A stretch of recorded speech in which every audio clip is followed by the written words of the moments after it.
So the news that I think everyone saw coming, Chris Woakes has retired from international cricket, and it feels like he deserves more of a send-off that he got. I mean, him coming out to bat with one arm at the Oval was really kind of inspiring and a great thing, and if that's the last moment of his international career, then great. However, he's been so good for England.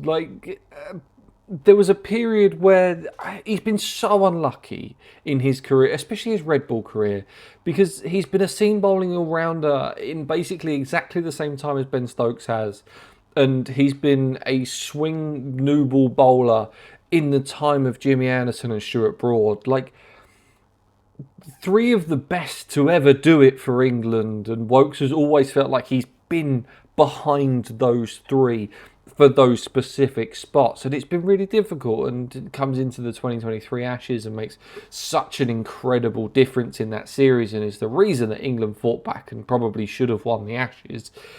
And then what he did in 50 over cricket and limited over cricket, he's a two-time World Cup winning cricketer, like unbelievable.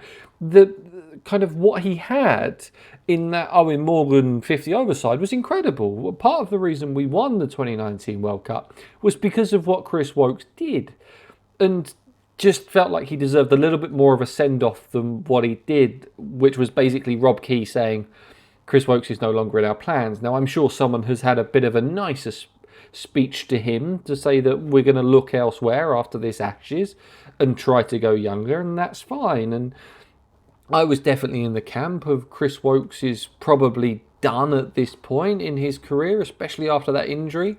Still felt like he deserves a final send-off, and whether that kind of tap on the shoulder, not literally, because obviously his shoulder was falling off at the Oval, to say, okay, we're going to go in a different direction for the Ashes, most likely.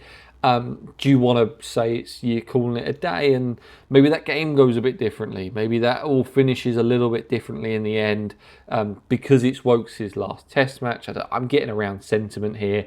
I don't really know what happens in that game, but it would be nice for him for that game to be his final game, and he gets the farewell at the end, just like Broad did at the Oval in 23, just like Anderson did at Lords in 2024 versus West Indies.